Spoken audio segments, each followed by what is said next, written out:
Hello, and welcome to Let's Talk Housing. I'm your host, Sarah Goldvine.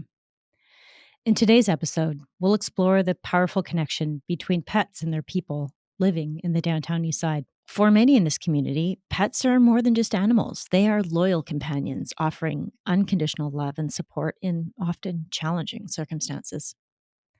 We'll also talk about the findings of a 2-year pilot partnership between BC Housing and the BC SPCA, which has shed light on the unique experiences of pet owners in the Downtown Eastside and opportunities for customized pet-friendly housing policies. Joining me for the conversation today are Diane Waters, Outreach Specialist with the BC SPCA, and Mandy Isaacs, Assistant Manager at the Vancouver Community Animal Centre or Shelter.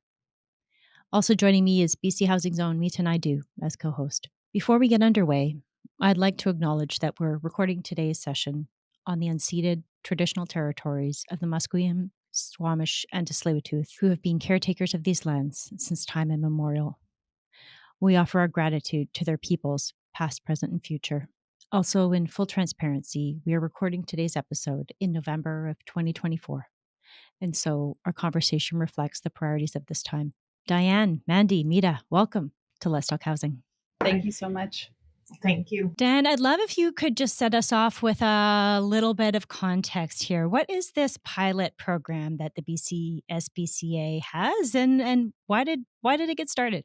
Yeah, absolutely. So the BC SPCA has recently concluded a 2-year pilot program in conjunction with the BC Housing organization in order to try and create pet-friendly, supportive housing spaces within BC Housing, spaces that are already set up and running. So essentially, this became a project after the 2021 decampment of the Strathcona Park area. So for background, in 2021-2020, Strathcona Park in Vancouver had become a long-term transient center for a lot of folks that were unhoused. So we had quite a few tents and makeshift lean-tos and shelters kind of set up in this area. And unfortunately, due to the amount of people and the amount of pets in that area, the park became uninhabitable and unsafe for folks to live in. And so it became a goal with BC Housing in conjunction with the government to get folks out of the park and into safe spaces to house. So BC Housing really took off with that and was amazing. Except through the experience, unfortunately, one of the BC Housing staff members was bit by a dog in the park. And so that kind of led the BC Housing staff to kind of reach out to the BC SPCA to ask for pointers on how we could potentially avoid these things in the future.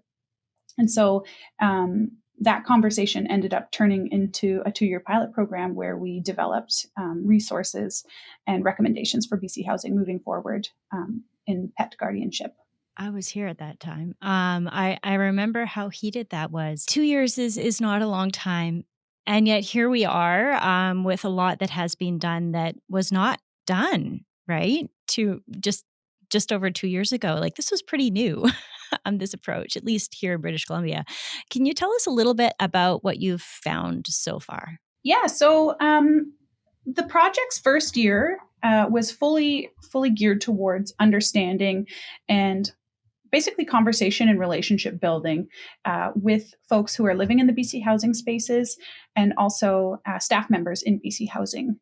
So what we decided to do in the beginning, before we even started any of our research, was we had Camden Consulting, which is an Indigenous consulting firm, help us kind of navigate how we were going to approach this, considering that the Downtown Eastside population has a large number of First Peoples. And so we really wanted to make sure that we were gearing this in a way that was equitable, had diversity and inclusion involved in our planning.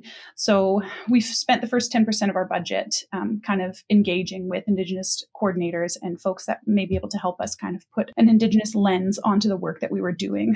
And so one of the main things that we learned in the starting process of this was that talking circles were a really great way to engage the community, especially our First Peoples.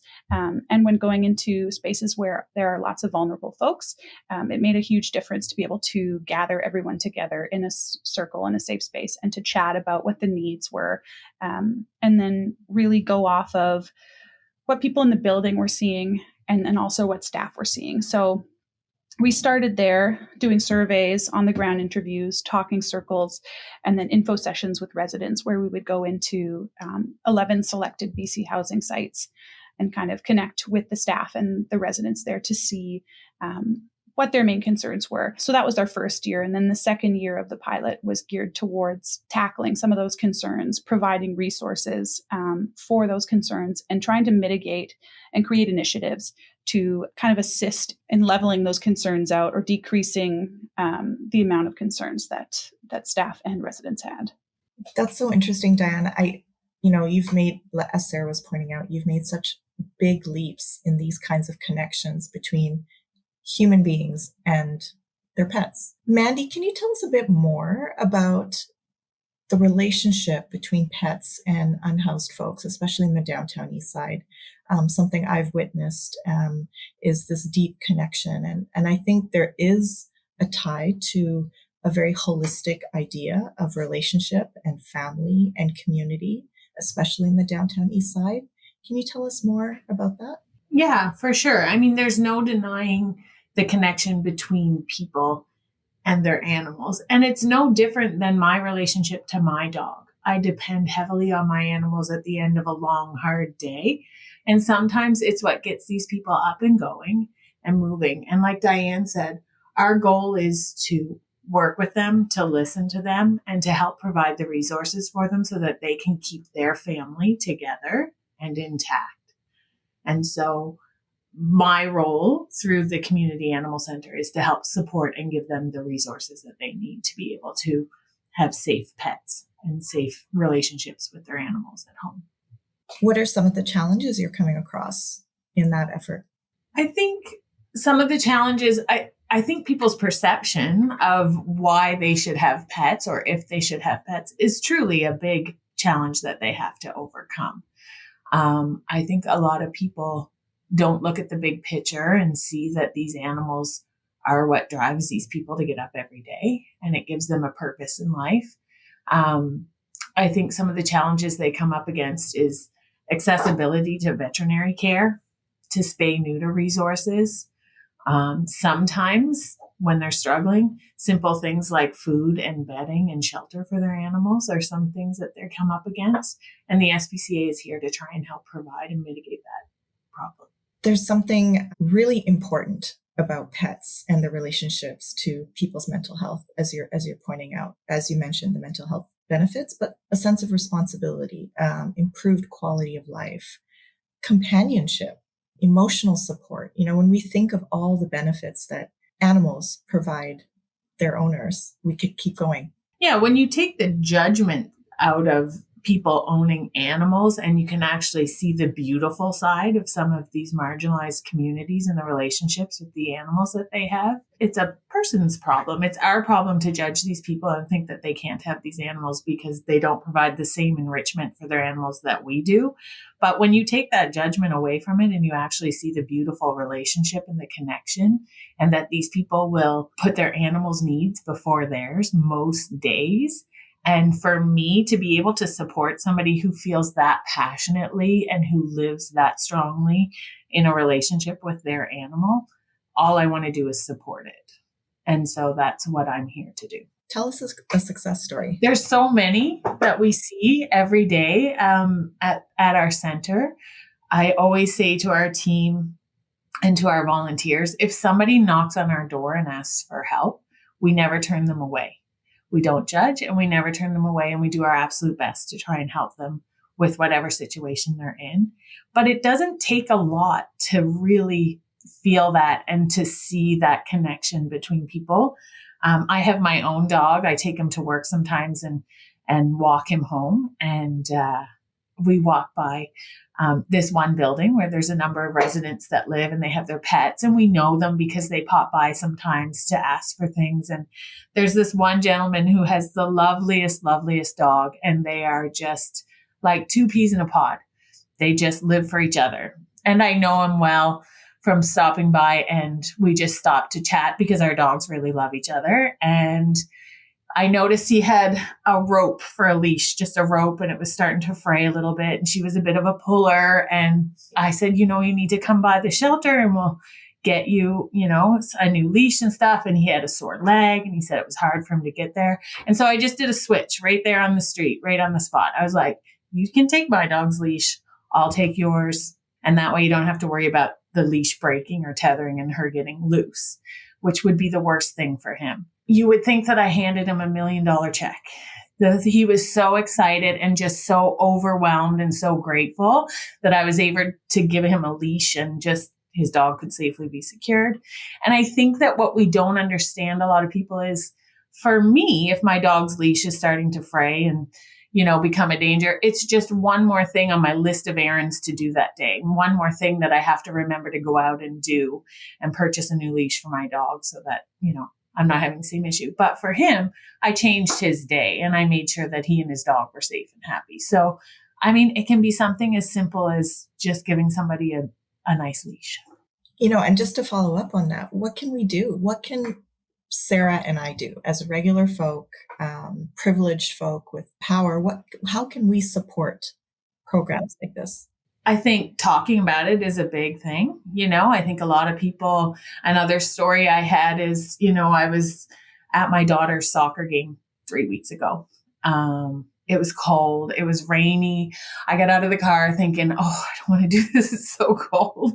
I don't want to stand here for 2 hours. And, I walked into the washroom at the soccer field and there was a woman there who had spent the night probably in the washroom. She was drying her socks in the dryer. And I instantly thought, I had a word with myself, like, how dare I be so upset about having to stand here, and as we were chatting and I asked her how she was doing, this gigantic dog came walking out of one of the stalls of the washroom. And he was this gigantic, huge, beautiful pit bull. And I had a moment with him and chatted and told her he was lovely. And had they spent the night there? And she said they did. And I said, do you have a jacket for him in this weather? And do you have enough food? And she said, I don't. And I said, well, the shelter's really close. So I can give them a call and have them put some stuff aside for you so that you can swing by and pick it up so that you guys aren't cold tonight. And so I just had her go and pick up food and a jacket and a bed and things for her dog. And, I made her whole day and I had the team set it aside and she went and picked it up. But then to come outside and, listen to people be like, well, she's in the washroom and she shouldn't be there. And people shouldn't have pets if they can't take care of their pets and they don't have a home. And that is not a solution. Judging people for having pets and not having a home or not having the same resources that we have is not a solution. A solution is to help them so that they can have their pets, so that they can be warm and their pets can be fed and they can feel like they're taking care of their animals, because that's all she had that day was that dog. So it's our job to make sure that she can provide for that dog and continue, improving her quality of life by having a pet. So what we can do is we can stop the conversations that we have about them not having pets. We can do donation drives. If your kids are getting together for Christmas parties, instead of doing a potluck, do an SPCA donation drive. Reach out to your local centers, find out what specific things they need. Do they need cat treats? Do they need dog food? Do they need beds? Have the kids do a donation drives. Kids love to contribute and be a part of that. Have them come in for a tour and see the animals. So I think the best thing we can do is to not pass judgment and try and be a part of the solution instead of the problem. So one thing that folks might not be aware of is that BC Housing, our staff have an annual giving campaign. And I'm raising it because we're recording this in November and we're actually midway. We're almost at the end of our annual giving campaign.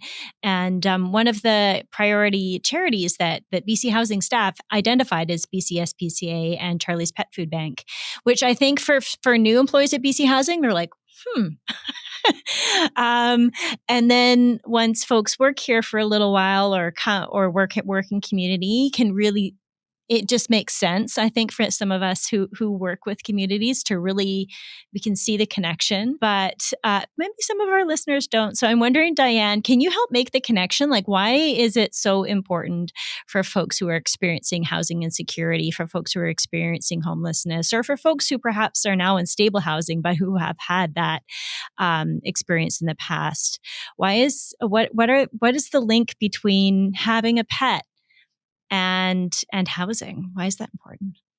Yeah, that's a really good question. I think, kind of to start off, the population in the Downtown Eastside, it's such a microcosm, and it's so different than anywhere else that we see, especially like provincially for sure, but even nationally, it's tricky because we live in such a temperate climate compared to the rest of Canada. We do get a lot of transient people from other provinces coming out this way. Even the folks that are coming out from different provinces are people who have lived in BC their whole lives. The folks that are living in the Downtown Eastside often don't have a sense of community other than their Downtown Eastside brothers and sisters.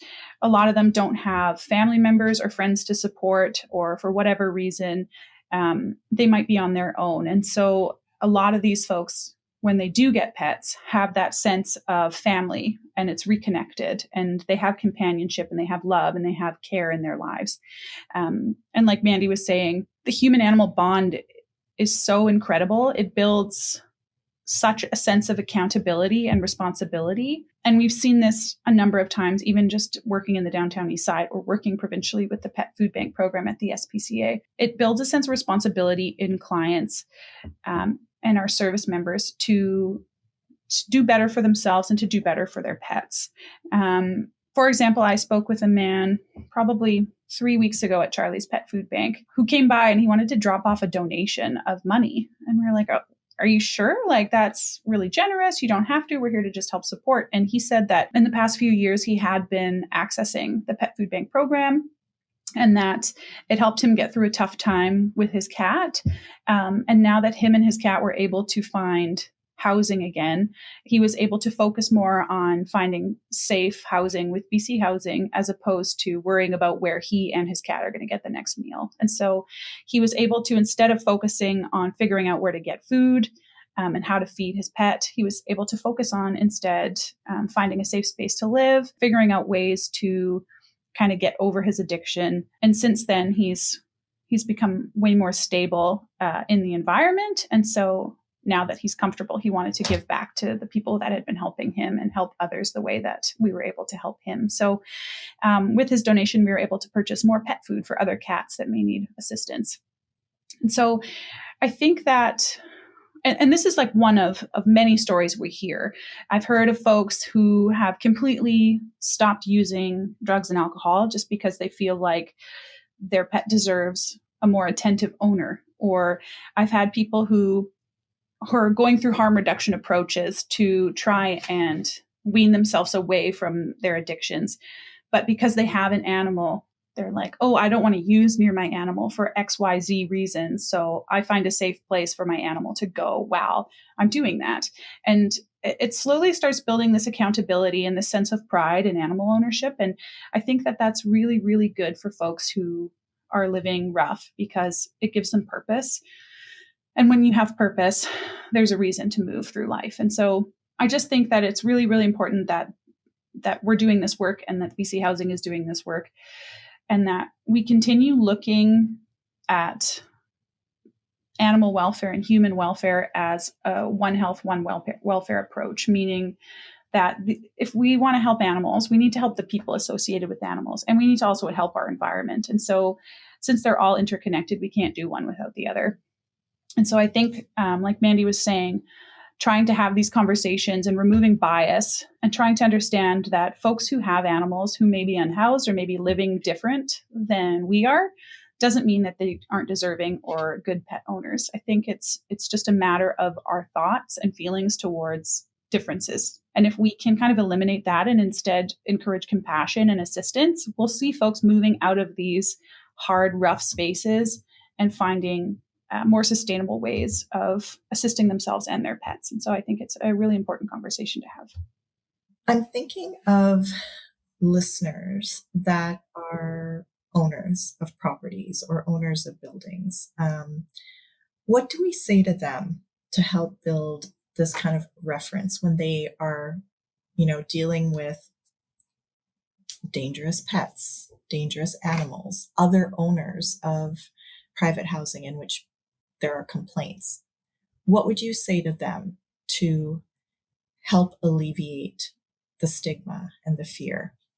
I think that the resistance that we're seeing comes from the negative stories we're seeing in the media. A lot of the time, media is focusing on the bad pit bull who bit a family-friendly dog at the dog park, and this pit bull was owned by XYZ person, right? And so we're really focusing on things that they're more negative, of course, and we're focusing on these sensationalized stories that don't happen as often as we think they do, especially when we're talking like breed specifics and in rental spaces. So lack of pet-friendly housing is a huge problem that we're seeing. It's increasing our levels of homelessness because people would rather choose homelessness than surrender their pet. And this is how strong a human-animal bond is. That attachment is so strong that people would rather live with their dog outside than give the dog up to be in a warm, safe environment. And so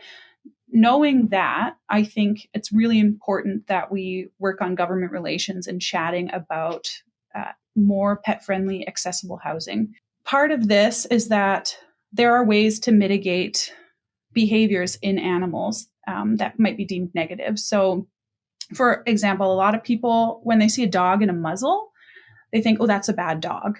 Whereas realistically, that's a wonderful pet owner. That person knows that maybe their dog's reactive, maybe their dog doesn't like men, maybe their dog is scared of children. Whatever it is, they know that there may be a risk of a nip or a jump. And so to kind of mitigate that risk, they do muzzle training with their dogs. And so that way they're keeping their dogs safe and they're keeping the public safe as well. And these are one of the things that you can do quite easily at home by yourself, just by reinforcement training with treats to help a dog get used to a muzzle, or keep your dogs on leash. These are all things that you can do to kind of mitigate any potential risk factors. And I think that the risk is so much higher, or it's lower than we think it is. Like the risk in the media has been inflated. So when you're looking at actual records of dog bites, it's not as common as we think. And if they are, these are things that can be mitigated before it happens. It's just about knowing the signs and potentially reaching out for assistance. So at the BC SPCA, we do have an animal kind training program, which is high welfare training, specialized trainers that deal with positive reinforcement only and are able to assist people who may need help mitigating behaviors in their dogs or training behaviors in their dogs. So that's a very helpful resource. And then we also have a ton of educational information online on our website and also within the BC SPCA as well. So if you're not able to find what you're looking for online, you're welcome to email us at any point and we can send you any kind of information to kind of help ease any of those nerves or transition periods with pet ownership and housing. That's fantastic. I'd like to squeeze in one final question. As we look ahead, so the pilot project has wrapped up. Mandy, what would your hopes be for how BC Housing works with the SPCA or the province works with the SPCA in the years ahead? I would like to get away from sheltering animals. And I think in order to do that, we have to have more pet-friendly housing. We have to have more access to subsidized veterinary care, spay-neuter clinics. Because what happens is if we're not providing those resources to communities, then our shelters are becoming overwhelmed with animals, right? Which is just another problem in itself. If an animal is not spayed or neutered, the shelters are dealing with the 6 to 12 kittens or puppies every year that are coming from that, when we can simply just spay or neuter the animal and assist people. So for me, more pet-friendly housing and more subsidized veterinary care is what I would like to see change. Part of our our final report with BC Housing was offering a number of recommendations. And part of this was recommending that pet-friendly buildings or social assistance buildings where social housing is available, one of the recommendations is having kind of a subsidy per animal in the building. So the average expenditure on a pet per year for most people is about $1,100 in veterinary care. And so we do highly recommend that social housing spaces keep a little money aside for each pet in the building in case of emergency, in case they need to get vaccinated, in case they need to get spayed or neutered, to kind of help mitigate those problems, like Mandy was saying, the excessive litters that are coming into the shelters, to help with disease spread. So making sure animals have their first round of vaccinations to avoid spreading these diseases to other animals in the community. And I think also the big thing is we are hoping to lean away from sheltering animals, and not because we don't agree with sheltering and we don't want to shelter them, but realistically, animal welfare is they do better in a house, in a home environment. And so leaning more towards fostering and having animals stay with their families is a huge goal of the BC SPCA. And in 2025, we'll be rolling out a new strategic plan. We've put in a ton of effort and time into restructuring kind of our goals as an organization. And the executive leadership team have really transformed the way that we want to help animals and communities. So we will be looking at more outreach programs, more assistance in communities, and more work with vulnerable populations to ensure that we're proactively keeping animals safe, keeping animals fed, and keeping animals in good behavioral standing so that they don't have to come into shelters after all. They can stay with their families and stay in the communities where they're happiest. And so that's kind of what our organization is leaning towards, and hopefully will be effective in rolling out some pet-friendly housing policies with other organizations, and we'll see some changes.